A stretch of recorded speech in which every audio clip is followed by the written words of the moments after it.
નમસ્તે મિત્રો, તમને પણ વિનંતી છે કે મિત્રો તમે પણ આવી ભૂલ ન કરતા, કેમ કે પાણી આગળ કોઈનું ચાલતું નથી.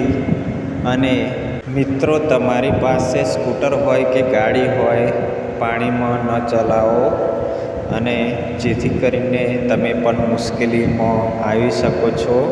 અને મિત્રો, વિડીયોને હું આગળ પ્લે કરું છું.